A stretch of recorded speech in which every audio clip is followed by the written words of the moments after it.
안녕하십니까? 만나서 반갑습니다. 소중한 나, 무한 행복, 소나무 시간입니다.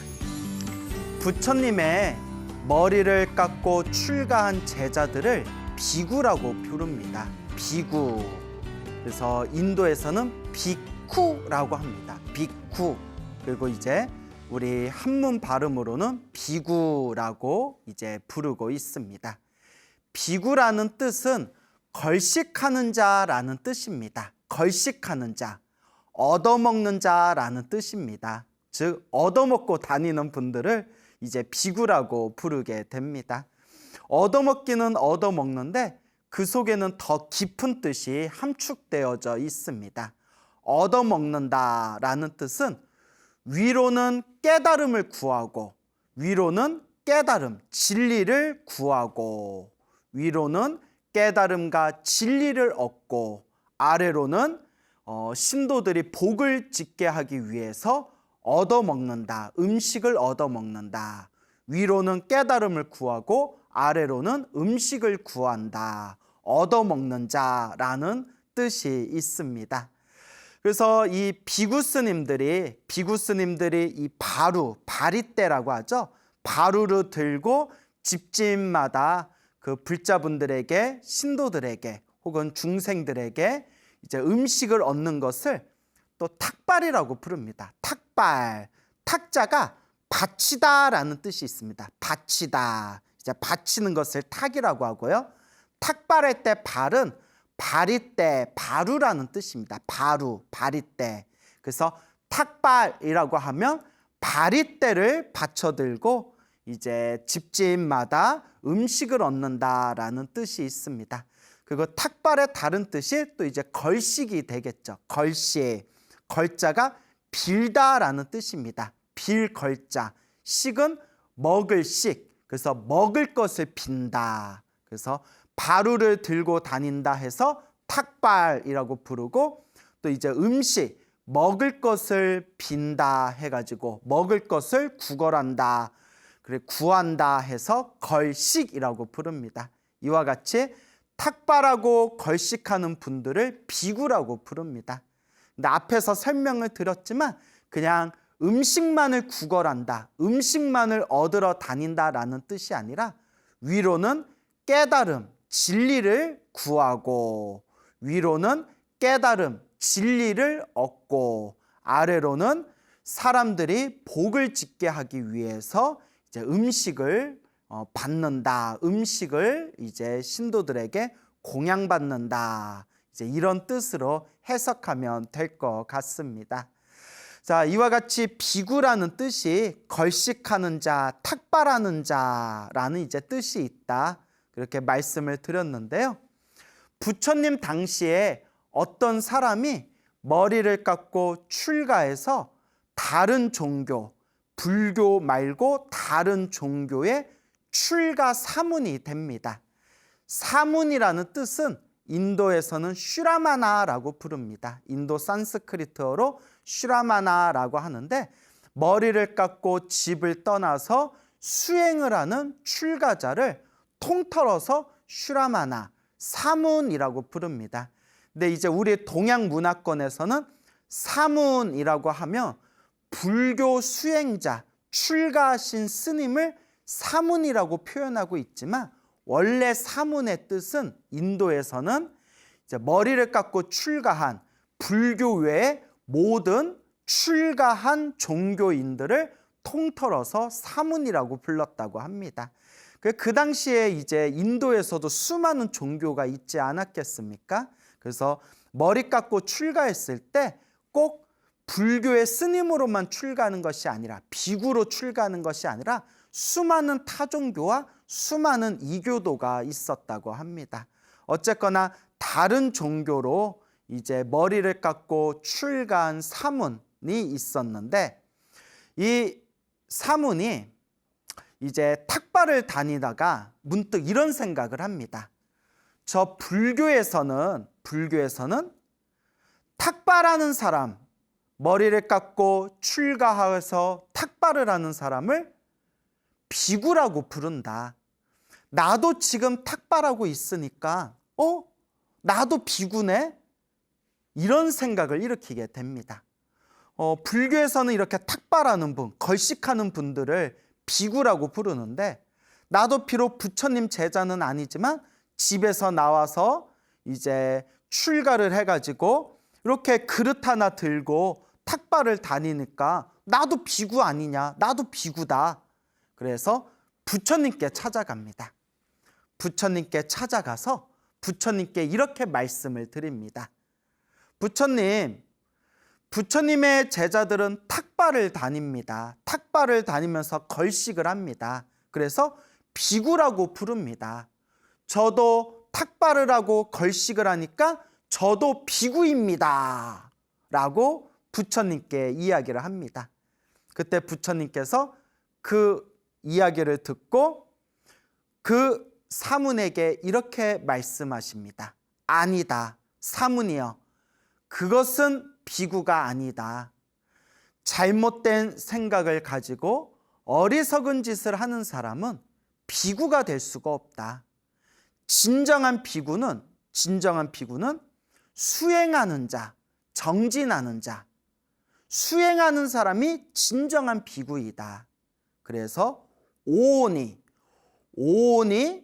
무상하고 괴롭고 영원한 것이 아니다. 고정된 실체가 없다. 영원한 것이 아니고 괴롭고 고정된 실체, 나라고 할 만한 것이 없다 라는 것을 꿰뚫어 보아야, 통찰해야, 깨달아야 진정한 비구라고 할 수 있다라고 부처님께서 말씀하십니다. 자, 부처님께서 금방 이렇게 말씀하셨잖아요. 탁발한다고 해서 다 비구가 아니다. 잘못된 생각을 가지고 살아간다면 그것은 진정한 비구가 아니다. 그러면 진정한 비구는 뭐라고 했죠? 수행하는 자, 수행하는 사람. 그래서 오온이, 5가지의 덩어리, 오온이 무상하고 괴롭고 고정된 실체가 없다라는 것을 꿰뚫어 봐야, 통찰해야, 깨달아야 진정한 비구라고 할 수 있다라고 말씀을 하십니다. 자, 여기서 오온이라고 했죠. 오온은 불교에서 말하는 육체와 정신을 5가지로 분류하면 오온이 된다고 합니다. 그래서 색, 수, 상, 행, 식 5가지 덩어리 해서 육체와 정신을 5가지로 분류하면 오온이 된다고 말을 합니다. 그래서 여러분들, 우리 불자라면 반드시 외워야 되는, 기본적으로 모두 다 암기하고 있는 반야심경에 보면 관자재 보살이 깊은 반야바라 밀다를 행할 때 오온이 모두 공함을 비추어 보고 온갖 괴로움에서 건너느니라 라는 구절이 있지 않습니까? 관자재 보살 행심 반야바라 밀다시 조견 오온 개공. 오온이라는 게 반야심경에도 딱 나오죠. 오온이 모두 공함을, 모든 것이 텅 비어 있음을 꿰뚫어 보고 비추어 보고 모든 고통에서 벗어났다. 그래서 이 오온, 색, 수, 상, 행, 식, 이것이 영원하지 않고 무상하고, 무상하다는 것은 영원하지 않고 괴롭고, 그리고 무아, 나라고 할 만한 고정된 실체가 없다라는 걸 꿰뚫어 봐야 된다라고 부처님께서 설법하고 계십니다. 자, 오온이라고 할 때 색수 상행식이라고 했죠. 색이라는 것은 요 몸뚱아리, 물질, 요 몸뚱아리를 뜻합니다. 육체, 물질로 이루어진 이 몸뚱아리를 색이라고 하고요. 그리고 몸뚱아리가 있으면 좋은 느낌, 싫은 느낌, 좋지도 싫지도 않은 느낌이 있겠죠. 그 느낌을 수라고 합니다. 수. 그리고 느낌이 있으면 그 느낌에서 파생되어지는 생각이 있죠. 생각. 이렇게 이미지가 떠오르거나 어떠한 언어가 떠오르는, 언어라든가 이미지라는 어떠한 생각, 이것이 상입니다. 상. 그래서 생각할 상이라고 하죠. 상. 그리고 이런 생각들이 복잡한 그런 어떤 복잡한 정신적인 의지작용을 일으키면 그것을 행위라고 부릅니다. 그래서 우리는 흔히 생각에 꼬리에 꼬리를 무는 생각의 흐름들을 행위라고 흔히 이제 표현을 합니다. 그래서 이와 같이 모든 정신적인 작용을 통해서 컵을 보면 컵이라고 인식하고, 물을 보면 물이라고 인식하고, 불을 보면 불이라고 인식하고, 이렇게 무언가를 어떠한 대상을 인식하는 것을 식이라고 부릅니다. 그래서 색, 수, 상, 행, 식, 육체와 정신작용을 5가지로 통틀어서 오온, 색수, 상, 행, 식이라고 부릅니다. 그런데 우리 중생들은 이 육체와 정신이라는 게 무언가 영원한 것이 있고, 무언가 집착할 만한 즐거움이 있고, 그리고 나라고 할 만한, 내 것이라고 할 만한 고정된 실체가 있다라는 이러한 육체와 정신에 대한 집착심 때문에, 더 정확히 말하면 색수, 상, 행, 식이라는 이 오온에 대한 집착 때문에 끊임없이 번뇌와 망상의 흐름 속에서 생사윤회, 태어나고 죽고 태어나고 죽는 수레바퀴와 같은 이러한 윤회의 삶을 반복하고 있다고 합니다. 그래서 부처님께서 있는 그대로 보아라. 있는 그대로 육체와 정신을 있는 그대로 보아라. 색, 수, 상, 행, 식. 색, 이 몸뚱아리와 수, 느낌과 상, 생각과 행, 생각에서 펼쳐지는 의지작용과 식, 무언가를 인식하는 이 복잡한 정신작용인 식, 이 5가지를 있는 그대로 바라보고 비추어 보고 꿰뚫어 봤을 때 영원한 것은 없고, 즐겁다고 집착할 만한 그러한 무언가는 없고, 모든 것은 불만족, 괴로움이고, 그리고 내 거, 나라고 할 만한 고정된 실체가 없다. 그래서 이것을 무상, 고, 무아라고 부릅니다. 무상, 영원한 것이 없다. 고, 괴로움이고 불만족이다. 무아, 나라고 할 만한, 내 것이라고 할 만한 고정된 실체가 없다. 그래서 무상, 고, 무아를 있는 그대로 꿰뚫어 보면 중생이 가지고 있는 내 몸뚱아리, 내 마음, 내 정신이라고, 나와 내 것이고 영원한 것이고 무언가 즐거움으로서 집착할 만한 것이 있다라고 여기는 모든 번뇌와 망상이 산산이 부셔져서 그 사람은 윤회에서 벗어난 해탈, 열반, 깨달음을 얻게 된다라고 경전에서 부처님께서 수없이 설법하고 계십니다. 그래서 부처님께서 그 어느 다른 종교, 이교도의 출가 사문이 와가지고 부처님의 제자인 비구들은 탁발을 하지 않습니까? 탁발하는 사람, 걸식하는 사람을 비구라고 부르지 않습니까? 나도 탁발하면서 걸식하니까 나도 비구입니다 라고 했을 때 부처님께서 아니다. 탁발한다고 해서 비구가 아니다.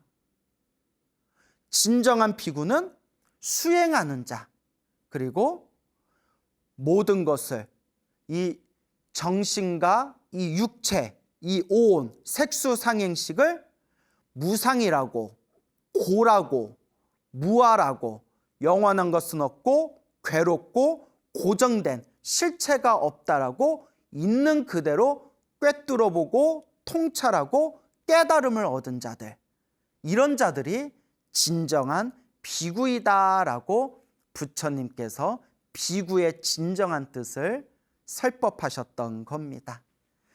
자, 그리고 부처님께서 마지막으로 이와 같은 개송을 설하십니다. 탁발한다고 해서 비구가 아니다. 잘못된 생각과 어리석은 짓을 하면 비구가 될 수 없다.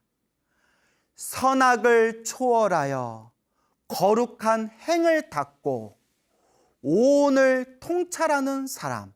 오온, 색수상행식, 오온을 통찰하는 사람. 그가 진정한 비구이다 라고 부처님께서 개송을 설하셨습니다. 그래서 껍데기로, 그냥 껍데기로 머리 깎고 그냥 이렇게 누더기 옷을 입고 그렇게 그릇 하나 바리떼를 들고 사람들한테 탁발 다닌다고 해서 그것은 비구가 아니다. 마음으로 깨달음을 얻지 못하고 마음으로 수행하지 못하고 그냥 그릇만 들고 얻어먹으러 다니는 사람들은 그냥 거지일 뿐이지, 그냥 거지일 뿐이지 수행자, 비구가 아니다. 탁발한다고 해서 비구가 되는 것이 아니라 수행을 하고 이 오온이 본래 영원한 것이 아니고 괴로움이고 고정된 실체가 없다라는 것을 통찰해야 진정한 비구이다라고 부처님께서 그렇게 간곡하게 법을 설하신 겁니다. 또 부처님 당시에 있었던 일입니다.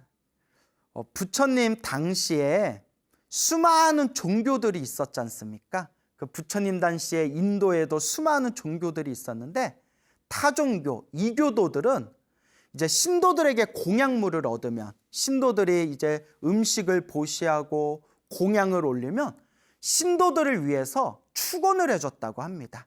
이렇게 공양을 얻으면 신도들을 위해서 그대가 항상 행복하기를, 그대가 항상 편안하기를, 그대의 수명이 오래도록 장수하기를, 그대가 가는 길이 항상 좋은 길이기를, 뭐 이런 식으로 그렇게 축원을 해줬다고 합니다. 그런데 부처님께서 깨달음을 얻으시고 이제 제자들을 받아들이시고 그리고 수많은 비구 스님들, 비구와 비구니 스님들이 이제 활동을 하시고 그렇게 초반에 20년 동안 부처님께서 불법을 전하시고 비구들이 세상에 나타난 뒤에 처음 20년 동안은 20년이면 상당히 긴 시간이죠.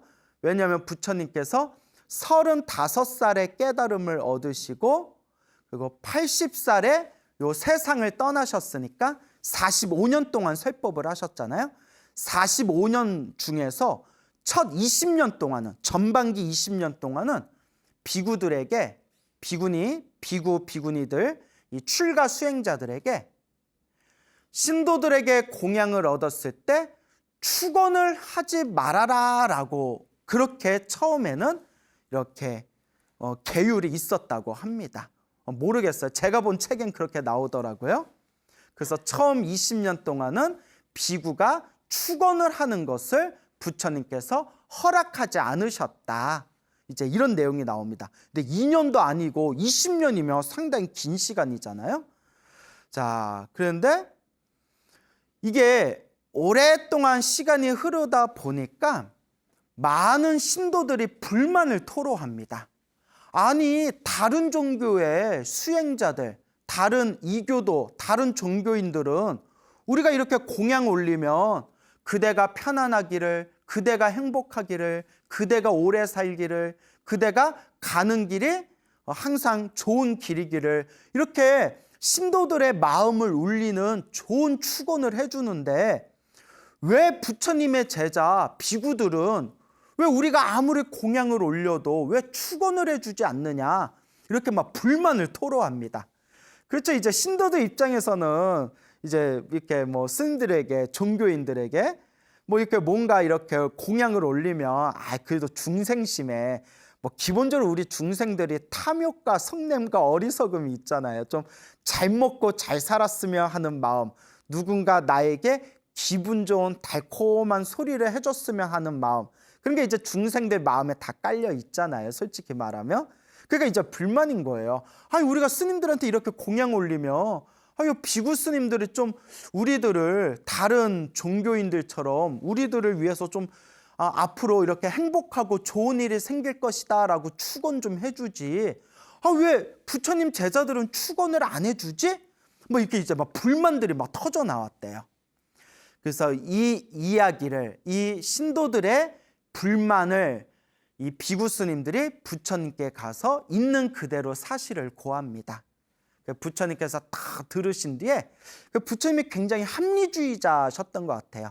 당신만의 어떤 고집이나 그런 어떤 당신만의 집착, 그런 고정관념에 빠져 계신 분이 아니라 이제 옳고 그름을 명확하게 판단하시고 또 그때그때 어떤 상황과 조건 따라서 조금씩 융통성을 발휘하시던 분이었다라는 걸 경전 공부를 하다 보면 우리 부처님이 엄청 유도리가 있고 융통성이 있으시고 굉장히 합리주의자이셨던 분인 것 같다. 이런 걸 공부하다 보면 많이 느낄 때가 있거든요. 그러니까 부처님께서 이제 비구 스님들에게 자, 그대들이여 탁발을 해서 걸식을 할 때 공양을 올린 이 사람들에게 축원을 하는 것을 이제부터는 허락하노라라고 부처님께서 이제 축원하는 것을 이제 허락을 하셨습니다. 그때부터 이제 부처님께서 허락을 하셨으니까 이제 집집마다 탁발을 하고 걸식을 할 때 사람들이 공양을 올리면 그 공양 올린 사람들이 편안하고 행복하기를, 그 사람들이 소원 성취하기를 그렇게 이제 스님들이, 비구와 비구니 스님들이 그렇게 탁발과 걸식을 하면서 그 공양을 올린 사람들에게 지극하고 정성스러운 마음으로 이제 축원을 해주기 시작합니다. 그렇게 이제 축원을 하기 시작하니까 신도들이 너무나 기분이 좋은 거예요. 그러니까 이게 중생들 마음은 어쩔 수 없어. 내가 정말 요 스님이 너무 좋아서 그냥 막 아무런 대가 없이 아무런 조건 없이 스님에게 공양을 올렸다 하더라도 그래도 웬만한 중생들은 스님이 그래서 나를 좀 알아봐주고 내 마음 좀 알아봐주고 그래도 내 이름 석자라도 아무개 홍길동 행복하여 지이다 뭐 이렇게 축원해주면 그래도 기분이 좀 좋은 거는 중생들 마음이잖아요. 우리 스님들은 뭐 그런 걸 별로 연연 안 하는데 또 바깥에서 실제로 이렇게 의식주의 어떤 그런 문제라든가 인생을 살아가면서 수많은 일들을 겪고 있는 분들은 그런 스님들의 뭔가 의지가 될 수 있는 앞으로 행복하게 살게 될 겁니다라는 축원에 대해서 굉장히 의미부여를 많이 하는 건 사실이거든요. 요 청정하신 비구 스님들이 공양을 받을 때마다 정성스럽게 그 시주들을 위해서 축원을 해주니까 공양물이 더 많이 들어오는 거예요. 신도들이 막 기뻐가지고 우리가 막 신심이 난다 표현하죠. 막 신심이 나가지고 한 번 줄 거 축원해 주니까 아유 스님 요것도 가져가세요. 요것도 올릴게요. 공양 요것도 올릴게요. 이렇게 이제 막 신도들이 기분을 좋아하는 거예요. 그러다 보니까 이 비구 스님들께 이 출가 수행자들, 이 불교 승단에 훨씬 더 많은 공양들이 들어오게 됩니다. 이걸 이제 주변에서 바라보던 이교도들이, 타종교의 이 교도들이 엄청난 질투와 시기심을 느끼게 됩니다. 으이씨, 비구들이 축원을 하면서부터 공양물이 저쪽으로 더 많이 가고 있어. 우리 공양물이 줄어들고 있어. 으이씨, 막 이렇게 질투와 이제 시기심이 일어나면서 막 이제 비방을 하기 시작합니다. 부처님과 이제 비구 스님들을 막 비방하기 시작해요. 막 비방을 하면서 성자는 침묵을 지켜야 된다. 성자는 거룩한 자, 성자는 말이 없어야 된다. 그런데 저 비구들은 왜 저렇게 말이 많냐? 아마 축원을 좀 길게 해줬나 봐요. 아니 부처님의 제자 비구들은 왜 저렇게 말이 많냐? 성자라면, 거룩한 자라면 침묵을 지켜야 된다. 비구들은 말이 너무 많아. 이런 식으로 이제 막 비방과 비판이 이제 들어오게 됩니다. 그러니까 부처님께서 이 다른 이교도들의 그런 비방의 소리를 다 들으시면서 우리 부처님은 칭찬을 들으셔도 마음에 흔들림이 없으시고 수많은 욕설과 비방과 비판을 들으셔도 마음에 흔들림이 없으시다라고 경전에 나옵니다. 항상 마음이 고요하시고 모든 것을 있는 그대로 꿰뚫어 보시는 분이 바로 우리 부처님이시죠. 부처님께서 수많은 이교도들의 그런 비방의 소리를 싹 들으시면서 이제 부처님께서 다음과 같이 제자들에게, 수많은 비구들과 수많은 불자들에게 다음과 같은 개송을 설하십니다. 어리석은 자가 침묵을 지킨다고 해서 성자가 아니다. 지혜로운 자는 선을 취하고 악을 버린다. 그가 진정한 성자이다. 라고 개송을 설하십니다. 어리석은 자가 말 안 하고 침묵을 지킨다고 해서 그것이 과연 성자이겠냐? 그것은 진정한 성자가 아니라는 것이죠. 진정한 성자는 지혜로움을 가지고 선을 갖추고 악을 버릴 수 있는 사람, 선을 닦고 악을 버리고 멀리하는 사람, 그것이 바로 진정 거룩한 사람, 바로 성자이다라고 부처님께서 설하신 겁니다. 그래서 저도 이제 우리 불교에서도 항상 사시불공 할 때마다 사찰에서 이렇게 수많은 시주들을 위해서 이제 매일 사시불공 할 때마다 수많은 스님들이 이 세계 평화, 남북 통일, 일체 모든 중생 행복하기를 발언하면서 그런 불자들의 이름 한 분 한 분, 시주들의 이름을 한 분 한 분 불러드리면서 이렇게 정성껏 우리가 축원을 올리지 않습니까? 근데 여러분 명심하셔야 되는 게, 스님들이 꼭 축원을 하지 않아도 내가 지은 보시의 공덕은 그대로 자기가 받습니다, 여러분. 그래서 간혹 너무 그런 축원이나 이름 석자에 집착하시는 분들 중에서 이렇게 신도들 숫자가 너무 많고 이렇게 종무소 직원이 신도들이 막 이렇게 많다 보니까 타이핑할 때 실수를 해가지고 이렇게 신도님 이름을 이렇게 빼먹을 때가 있거든요. 그러면 이제 신도님들 입장에서 그게 엄청나게 서운한 거야. 서운할 수 있죠. 오랜만에 절에 와가지고 기도 올렸는데 주지스님이 이렇게 축원하신데 내 이름만 쏙 빠져버리면 엄청 서러울 수가 있죠. 서러울 수가 있는데 서운한 거는 서운한 거고 너무 분노하거나 화를 내지 않으셔도 돼요. 왜냐하면 부처님은 다 아셔요. 그렇죠, 여러분? 부처님은 모든 걸 다 아셔요. 무슨 산타클로스 할아버지도 아니고 착한 앤지 나쁜 앤지 하여튼 다 아신대요. 예. 자, 그렇기 때문에 부처님은 모든 걸 다 꿰뚫어 보시기 때문에 내 이름 석자가 빠지고 축원을 했다 하더라도 내가 공양 올리고 내가 복을 짓고 선업을 짓고 공덕을 지은 것은 그대로 내가 받습니다. 그래서 우리 부처님께서 처음 20년 동안은 요 스님들이 공양을 올린 시주들에게 축원하는 것을 허락하지 않으셨지만 이제 신도들이 다들 나 너무 서운하다 막 이런 불만들이 나오니까 나중에 이제 부처님께서 스님들에게 공양을 받았으며 시주들을 위해서 축원하는 것을 허락하겠노라 라고 이제 말씀을 하셨다. 이제 이런 내용, 재미난 내용들이 또 공부를 하다 보면 이렇게 발견할 수가 있습니다. 그래서 우리가 이렇게 부처님의 가르침을 닦아 나아가면서 항상 복과 선업과 공덕을 닦아 나아가는 것, 그리고 이렇게 복과 선업과 공덕을 닦으면서 누가 알아주든 안 알아주든 누가 알아보든 못 알아보든 인과 업보의 가르침에 의해서 내가 지은 업은, 내가 지은 선업은 반드시 내가 받게 된다라는 것을 꼭 명심하시길 바랍니다. 부처님 당시에 어느 어부가 있었다고 합니다. 이 어부의 이름이 아리야라고 불렀답니다. 아리야라는 뜻은 성자라는 뜻이 있답니다. 거룩한이라는 의미를 담고 있는데 아리야, 이제 성자라는 뜻이 있다고 해요.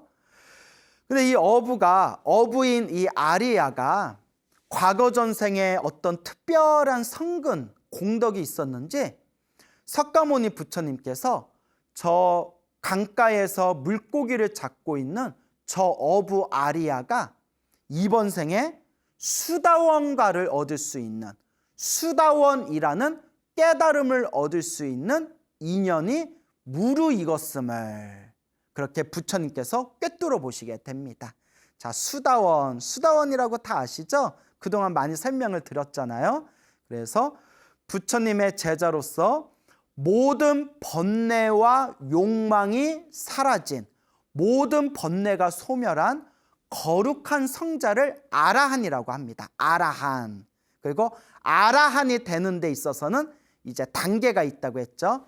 1단계가 수다원, 2단계가 사다함, 3단계가 아나함, 마지막 4단계가 아라한입니다. 아라한, 모든 번뇌와 욕망이 사라진 거룩한 성자, 아라한. 그래서 수다원, 1단계 수다원을 깨달음을 얻으면 7생 안에, 몇 생?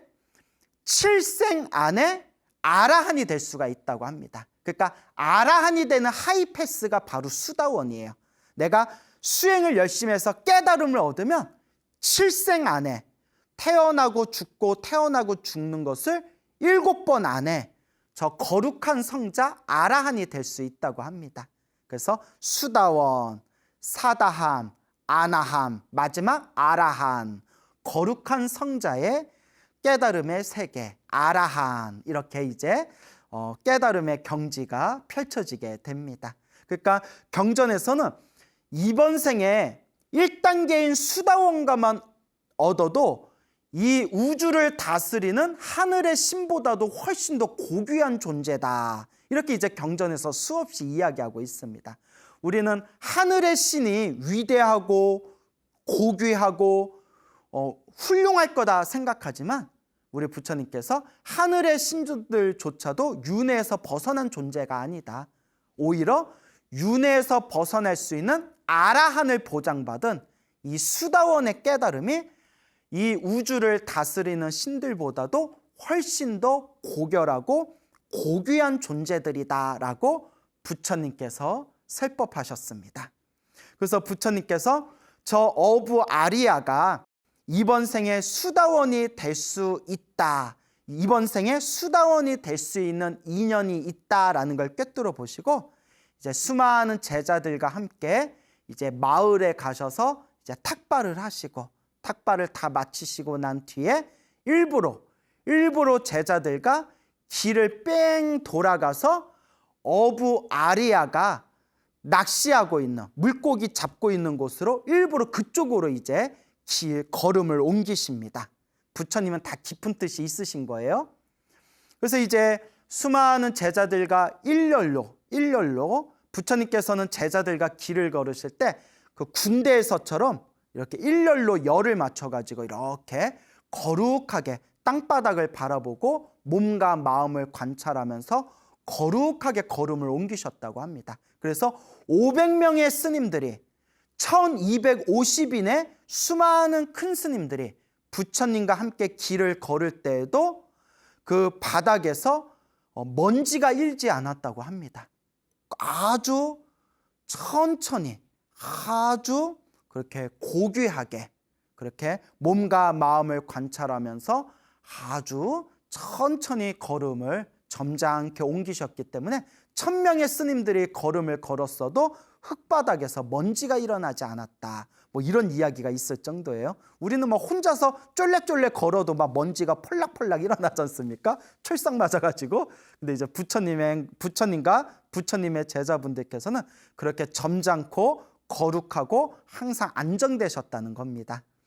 자, 그래서 부처님께서 어부 아리아가 있는 곳으로 싹 오니까 어부가 깜짝 놀래가지고 아리아가 깜짝 놀라서 부처님이 웬일로 여기 오시지 하고 가지고 있던 낚싯대를 놓아버리고 부처님이 이제 지나가시니까 자리에서 이렇게 일어나서 이렇게 한쪽에 서가지고 거룩한 부처님을 향해서 이렇게 합장반배를 올립니다.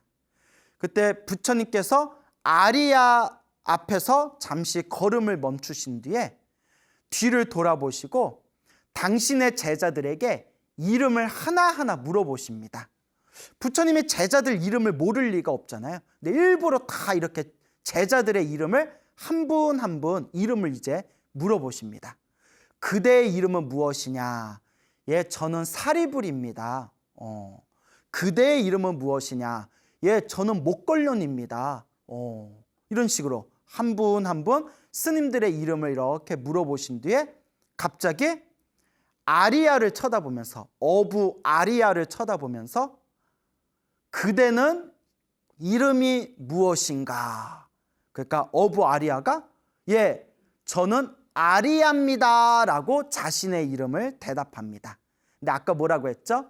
아리아라는 뜻이 성자라는 뜻이 있다고 했죠.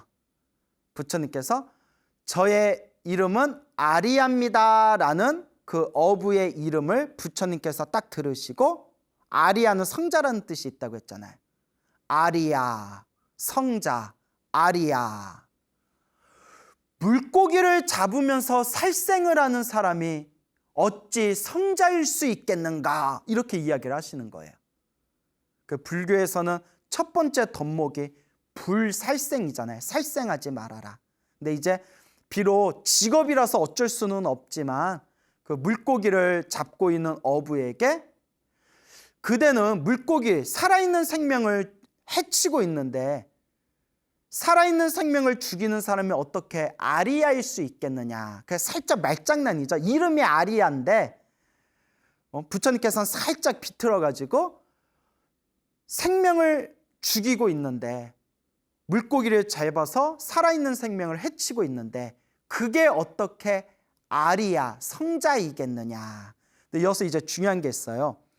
부처님은 모든 말씀 하나하나, 모든 손짓, 발짓 하나하나에 다 깊은 뜻이 있다고 합니다. 이제 요새 애들 말로 다 큰 그림이 있으세요. 다 큰 그림이 있으십니다.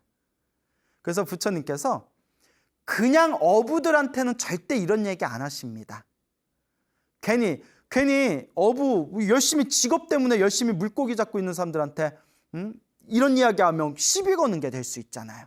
그런데 서두에도 말씀드렸지만 부처님께서 오늘 저 어부 아리아가 수다원이라는 깨달음, 수다원가를 얻을 수 있는 인연이 무르익었다라는 것을 부처님께서 꿰뚫어 보셨기 때문에 부처님께서 일부러 어부 아리아에게 가서 이런 식으로 이제 말을 살짝 비튼 겁니다.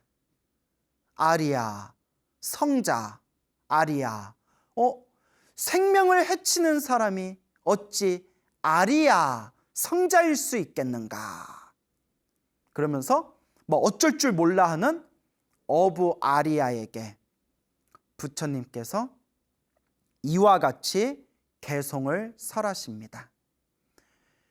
생명을 해치는 사람은 성자가 아니다. 모든 생명을 해치지 않는 사람, 그가 진정한 성자이다 라는 개송을 딱 듣는 순간 그 자리에서 어부 아리아가 아라한이 되는 4단계의 깨달음 중에 첫 번째 깨달음, 수다원가를 증득하게 됩니다. 이른바 성인의 경지에 들어오게 된 거죠. 근데 참 놀라워요, 여러분. 사실 사람을, 생명을 해치는 사람은 성자가 아니다. 모든 생명을 해치지 않는 사람, 그가 진정한 성자이다. 사실 이게 별 내용 없잖아요. 사실 아무리 생각해도 뭐 특별한 내용, 어려운 내용이 없잖아요. 그런데 그냥 이렇게 별로 특별하지도 않고 어렵지도 않은 이런 내용을 그냥 귀로 들은 것만으로도 그 자리에서 수다원이라는 엄청난 깨달음을 바로 얻게 됩니다. 이것이 바로 선근이라고 합니다. 착할 선, 뿌리 익은. 그러니까 이미 과거 전생에 어부 아리아는 과거 전생 혹 다른 부처님 시대 때 이미 선업과 공덕을 닦은 착할선, 뿌리 익은 착한 뿌리가 있었다는 거예요. 이미 전생에 어느 정도 닦아놨기 때문에 이번 생에 석가모니 부처님을 만날 수가 있었고, 석가모니 부처님의 그런 별로 특별하지도 않고 심오하지도 않은 그런 아주 간단하고 아주 시시하기 짝이 없는 이런 심심한 법문, 짧은 법문을 그냥 들은 것만으로도 그 자리에서 수다원이 될 수가 있었다. 이게 바로 성근입니다. 착할선, 뿌리 익은. 그래서 여러분, 우리가 불교 경전을 공부하다 보면 부처님께 법문을 듣고서 그 자리에서 바로 아라한이 되거나 깨달음을 얻거나, 그냥 7살짜리 어린애가 조금만 수행했는데도 막 아라한이 되었거나, 이런 엄청 기가 막힌 내용들이 엄청 많이 나오거든요. 근데 그와 같은 내용들의 한결같은 패턴이 뭐냐면, 저 사람은 과거 전생에 닦았던 사람이다. 과거 전생에 이와 같은 공덕을 닦았기 때문에 이번 생에 저와 같이 빨리 깨달음을 얻을 수 있었던 것이다. 그러니까 전생에 닦았던 것을 있는 그대로 이번 생에 자기가 다 받아먹는 거예요. 자, 여기서 우리 불자님들이 명심해야 되는 게, 우리가 지금 이번 생에 부처님의 가르침을 공부하고, 부처님의 경전을 공부하고, 부처님의 법문을 공부하고, 안으로 참선하고 명상하고 염불하고 수행해서 지금 이 순간 이번 생에 깨달음을 얻지 못했다 생각이 되더라도 이것은 결코 허투루 사라지는 것이 아니다. 내가 이번 생에 수행한, 공부한, 수행 정진한 모든 복과 선업과 공덕과 이 착한 뿌리가 그대로 남아서 이것이 미래 세상에 우리가 완전한 깨달음을 얻는데 소중한 씨앗이 되는 것이다 라는 것을 명심하시기 바랍니다. 그래서 오늘 진정한 비구란 무엇인가, 진정한 성자란 무엇인가, 진정한 수행자란 무엇인가에 대해서 그런 짤막짤막한 이야기 그렇게 몇 가지를 전해드렸습니다. 그래서 항상 명심해야 되는 것은 결국 불교의 핵심은 이 마음을 닦는 것, 이 마음을 잘 닦는 것이 바로 불교의 핵심이다라는 것을 꼭 명심하시기 바랍니다. 여러분, 행복해지고 싶습니까? 행복한 삶을 창조하고 싶습니까? 복을 지으십시오. 선업을 지으십시오. 공덕을 쌓으십시오. 복과 선업과 공덕의 힘이 여러분들을 진정한 행복의 길로 이끌어 줄 것입니다. 여러분, 성불하십시오.